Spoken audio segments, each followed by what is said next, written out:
Let us examine how to simplify algebraic expressions using order of operations. We're going to go ahead and identify and understand what like terms are, and then we're going to look at the steps to simplify algebraic expressions using order of operations, and we're also going to look at some examples of applying these steps to solving or to actually simplifying order of algebraic expressions using the order of operations. We want to first look at like terms. Like terms are terms that have the same variable.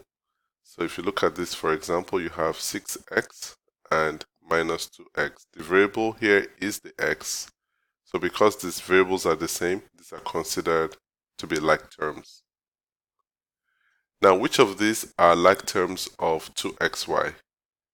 So your variable is going to be the xy, and so we're going to look for a term that has xy as its variable. So you have x plus y, so this is not correct. Minus 18xy, so you can see that you have xy, so this is correct. 3x minus y, you can see x minus y, so this is incorrect. So to simplify algebraic expressions using the order of operations, we're going to ensure to respect the order of operation rules, and then we'll identify unique terms, and then we'll identify the like terms of unique terms and then combine them together, and then finally we'll simplify the expression by computing them.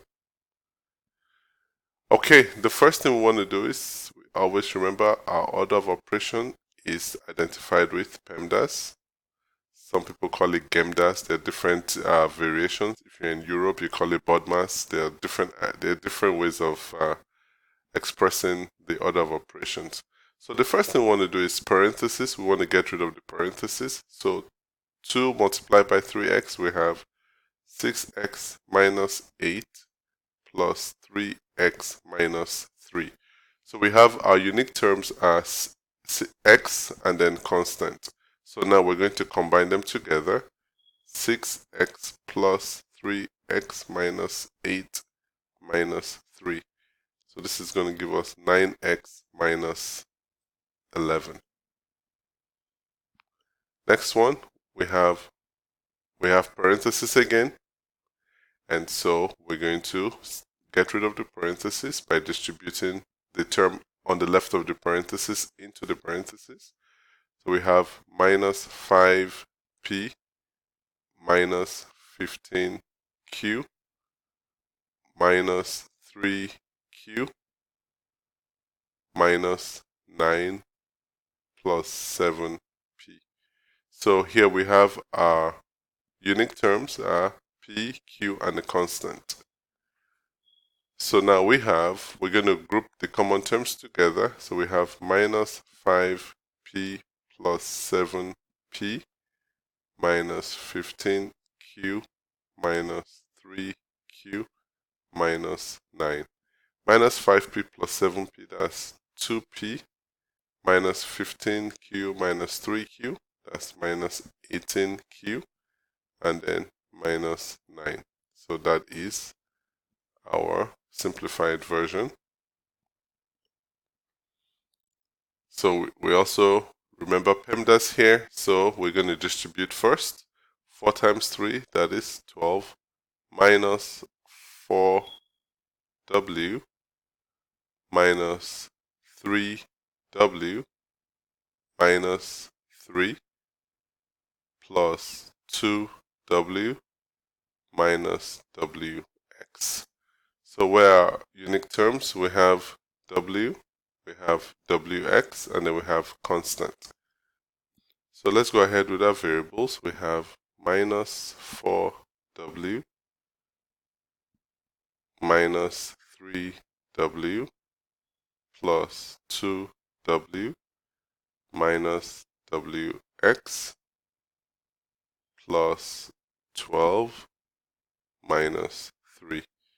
So this is minus 4w plus 3 minus 3w, so that is minus 7w plus 2w, so minus 5w minus wx plus 9. Now final example, PEMDAS again. So we distribute x into 7 minus y, so that's going to be 7x minus xy. Now we distribute minus 3y into x plus 2 minus 3xy minus 6y, and then we distribute minus 6 into x plus 1 minus 6x minus 6. So here are common terms. We have x, xy, y, and a constant. So let's look at our common terms. So 7x minus 6x minus xy minus 3xy minus 6y minus 6. So 7x minus 6x, we have x minus 4xy minus 6y minus 6. So that's what you do here to simplify this expression.